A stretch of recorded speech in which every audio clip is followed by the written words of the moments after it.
And welcome back to SK1X, and I'm back again with class 12 की NCERT physics electrostatic potential and capacitance, and this is question number 2.31. So यहाँ पे basically there are overall 7 questions, and in fact all of them are just theoretical questions. This is first of all, answer carefully. A, two large conducting spheres carrying charges Q1 and Q2 are brought close to each other. Is the magnitude of electrostatic force between them exactly given by Q1, Q2 of 4 pi epsilon naught r square, where r is the distance between their centers. So this is our question. A में हमारे पास दो large conducting spheres given है, जिनको हम लोगों ने पास में लाए. एक के पास चार्ज Q1, दूसरे के पास charge Q2. The distance between their centers is r. तो क्या electrostatic force between them is exactly given by Q1, Q2 और 4 pi epsilon naught r square?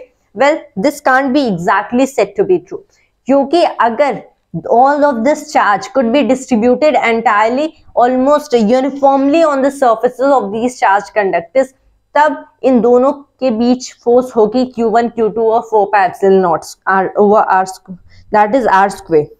लेकिन यहाँ पे ये मेंशन नहीं किया गया है whether this charge distribution is uniform or non uniform. तो not in all cases ये काइंड का रिजल्ट पॉसिबल होगा ऑब्वियसली, क्योंकि तब हम as these spheres को चार्ज पॉइंट्स या फिर पॉइंट पार्टिकल्स की तरह नहीं ट्रीट कर सकते. दैट इज द थिंग कि it isn't exactly given by Q1, Q2 और 4 pi epsilon naught r square. B में गिवन है, if Coulomb's law involved 1 over r cube dependence instead of 1 over r square, would Gauss's law be still true? कि अगर Coulomb's law में ये जो force का dependence होता, that would be 1 over r cube rather than 1 over r square instead of 1 over r square. So अब Gauss law true होता? Obviously नहीं. This is something that everybody knows, but I'll try this question to be proving rather mathematically. Obviously हम लोग जानते हैं over a closed surface जब हम line integral try करते हैं of vector E dot vector dA, so this is the enclosed charge in that surface over epsilon not. तो यहाँ पे ये जो इलेक्ट्रिक फील्ड है, this field is proportional to 1 over r square, and that is the case. This is 1 over r square, ये field हो गया. And यहाँ पे जो एरिया है, obviously this is a small element of the area, but it still is measured in meter square. तो यहाँ से मीटर स्क्वायर से ये वाला मीटर स्क्वायर कैंसिल हो जाता है, and then we are getting rest of the equation balanced, कि यहाँ पे जो डायमेंशंस एंड यूनिट्स है वहीं यहाँ पे डायमेंशंस एंड यूनिट्स हैं.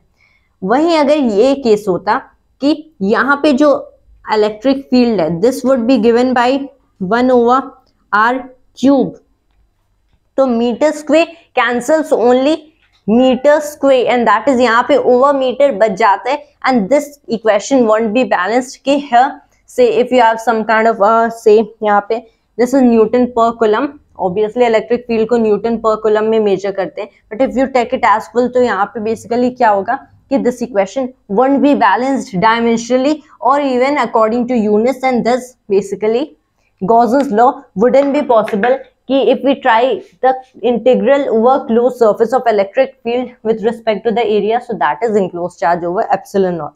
So अगर Gauss's law को truly hold करना है, so the field dependence and thus even the force dependence should be 1 over r square rather than 1 over r cube. C है हमारा कि a small test charge is released at rest at a point in an electrostatic field configuration. Will it travel along the field line passing through that point? अब यहाँ पे एक special case में it will travel through the electric field line along the field line passing through that point. एक special case में, वो special case क्या है कि ये फील्ड लाइंस स्ट्रेट होनी चाहिए, से ऐसी फील्ड लाइंस होंगी स्ट्रेट.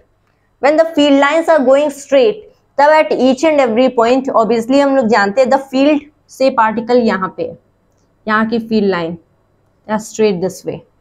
पार्टिकल पे force according to in the direction of field line act करता है, क्योंकि electric field tangent to any point in the field line, obviously tangent to any point in the field line gives the direction of the electric field.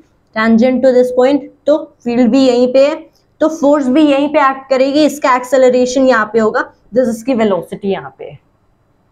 अगर हमारे पास एक kind का curved field line हो, obviously I know we don't usually see this kind of field lines, say कुछ ऐसी kind की field line है, right, a curved surface और something like that, rather curved field line, तब यहाँ पे ये पार्टिकल है, इसमें फोर्स इस डायरेक्शन में एक्ट करेगी, but it will rather, and since force इस डायरेक्शन में एक्ट करी है tangent to the point, tangent to the field line at that point, तो ये पार्टिकल यहाँ पे एक्सेलरेट करेगा। अगर इसे फ्री हम लोगों ने रेस्ट पे रखा है तो यहाँ पे एक्सेलरेट करेगा नेट फोर्स इस डायरेक्शन में, एंड ये अपनी फील्ड लाइन को फॉलो नहीं करेगा, and that is the thing कि just for a special case will follow the field lines but not in all cases.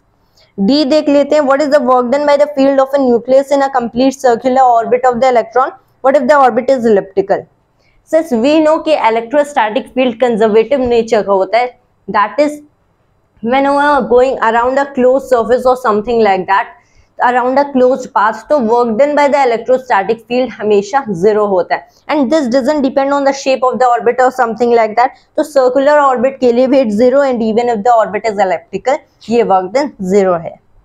is कि we know that electric field is discontinuous across the surface of charged conductor, is electric potential also discontinuous there? No, electric potential is continuous, क्योंकि अगर हम लोग देखें से हमारे पास एक spherical charge conductor है, यहाँ पे basically that is all charge distributed on its surface, तो बेसिकली क्या होगा कि inside of all this electric field zero है, इसकी पोटेंशियल कांस्टेंट है, इलेक्ट्रिक पोटेंशियल इज कांस्टेंट। जैसे हम लोगों ने सरफेस पे आए तो कुछ इलेक्ट्रिक फील्ड यहाँ पे होगी, as we are moving forward from the surface obviously electric field कुछ जनरेट होगी, that is although it will be falling according to 1/r², लेकिन इनिशियली ये जीरो थी एंड देन सडनली ये 1/r² से फॉल करती है। वेल पोटेंशियल को देखें तो यहाँ पे potential is constant all through out in the inside volume of this kind of sphere. जब हम लोगों ने सरफेस पे आए तो ये वही कांस्टेंट वैल्यू, जब इससे थोड़ी डिस्टेंस पे आएंगे तो पोटेंशियल फॉल करेगी। For such a metallic kind of thing अगर मैं पोटेंशियल को ड्रॉ करूं अकॉर्डिंग टू आर, तो first of all say R is the radius, capital R इस चीज का रेडियस है, यहाँ पे कैपिटल आर पोटेंशियल कांस्टेंट है, राइट, यहाँ पे पोटेंशियल इज कांस्टेंट। जब कैपिटल आर से हम लोग आगे गए so it falls according to 1/r का relation v is inversely proportional to r, that is the thing। while जो इलेक्ट्रिक फील्ड होती है जो कि डिसकंटिन्यूअस होती है, इलेक्ट्रिक फील्ड कैसे बिहेव करेगी, rather it will behave a kind of कि इनिशियली तो electric field is all zero, कि जहां तक हम लोग r पे हैं the electric field is zero, तो यहाँ पे लेट मी कॉल कि this is the zero of electric field, I am rather calling कि यहाँ पे फील्ड जीरो है। तो फिर क्या कि जब हम ये this is all zero up to r and as we are moving next to r, तो ये सडनली ड्रॉप करेगी as inversely proportional to r², and that is the thing, rather it is solved. हाँ ये वाला question whatever that was, I guess D और E something like that, क्या rather E. तो जो पोटेंशियल है although electric field discontinuous है लेकिन पोटेंशियल कंटिन्यूअस वैल्यूज के अकॉर्डिंग चलता है। F is what meaning would you give to the capacitance of a single conductor? Capacitance of a single conductor को हम लोग कह सकते हैं as कि एक ऐसा कैपेसिटर है हमारे पास, the capacitance of a single conductor is the capacitance of such a capacitor जिसका एक प्लेट हमारे इस काइंड के रेफरेंस फ्रेम में, दूसरा प्लेट इनफाइनाइटली फार अवे है, कि एक प्लेट हम लोगों ने यहाँ पे रखा से पैरेलल प्लेट कैपेसिटर, एक प्लेट यहाँ पे रखा तो इनफाइनाइटली फार अवे दूसरा प्लेट है, तो ऑब्वियसली यहाँ पे इनफाइनाइटली फार अवे से कोई इफेक्ट नहीं आएगा, तो इस capacitor in which the place are infinitely far away की जो कैपेसिटेंस होगी उसको हम लोग simply capacitance of the single plate कह सकते हैं। तो capacitance of a single plate is just the capacitance of a capacitor with the plates being infinitely far away. And finally, the last question, guess a possible reason why water has a much greater dielectric constant equal to 80 than say mica equal to 6। अब इसका अगर exact answer हम देना चाहें so that is beyond the scope of this 12th की NCERT physics, but still एक reason अगर हम लोग कह सकें तो कैसा पॉसिबल रीजन दिस इज क्योंकि वाटर मॉलिक्यूल्स के पास एक परमानेंट डाइपोल मोमेंट होता है, क्योंकि water molecule is an electric dipole. Remember H2O, that is दो हाइड्रोजन के molecules attached to an oxygen के molecule, that just leaves us with a permanent dipole. And इसकी वजह से इसका dielectric constant which is really just connected, just kind of say dependent on the dipole moment of this kind of say molecule. So that's why water के लिए dielectric constant higher है than mica. And that is all the solution to problem 2.31. And thanks to you always, and Jai Hind Jai Bharat.